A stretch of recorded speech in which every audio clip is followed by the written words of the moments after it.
A lot of people are making a huge mistake with their money right now, and you may think that this doesn't apply to you because you're like, well, I'm not an investor. But if you have money that is put away in a 401k, an RRSP, a TFSA, if you are investing for retirement, then you are exposed to the stock market. And right now, the stock market is at record highs. I've made a ton of money. My accounts are sitting at almost $6.1 million.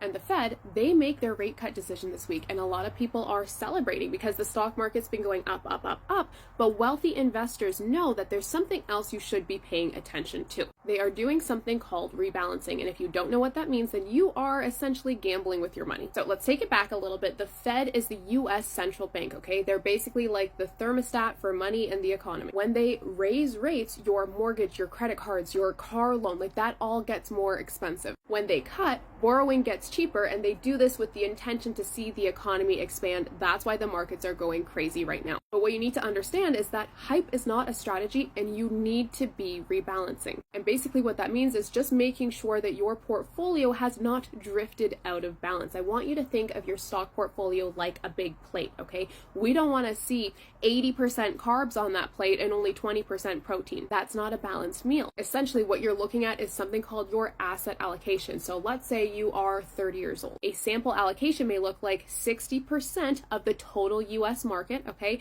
And then maybe 30% international stocks and 10% bonds. What happens over time is certain allocations or certain percentages of different investments in your portfolio can surpass the level that you wanted them to be. So maybe if the US market's doing really well, instead of having a 60% allocation to US, maybe that goes up to 80%. And suddenly maybe you're taking on more risk than you had planned for. Or even worse, if you're somebody who invests in individual stocks, and I see this all of the time with my students who come into my program, they have a single stock that's eating up like 60% of their portfolio. And while things are going well, they're hyped, it's going up, they're feeling really good. But then when the market crashes, because a crash is always around the corner, okay, they happen on average once every 2 years, they lose years of progress, and sometimes individual stocks don't recover. So what I want you to do today is go to your investing app. I want you to log in. I want you to go and look at your holdings or allocations. Write down all of the percentages and then compare that to what you actually want in your portfolio. Has anything surpassed where it is supposed to be? If so, you need to trim it, which means selling some and reallocating that to other parts of your portfolio. That is how you protect your gains, because making money is great, but not losing it is even better. Now, if you have ever felt like investing is confusing, this is just one of the things that I teach my students, and I'm doing a full breakdown of the 5 steps that you need to take to go from broke to millionaire in my new free training. It's only available for a limited time, so go and grab your spot right now before it's gone. Link in bio.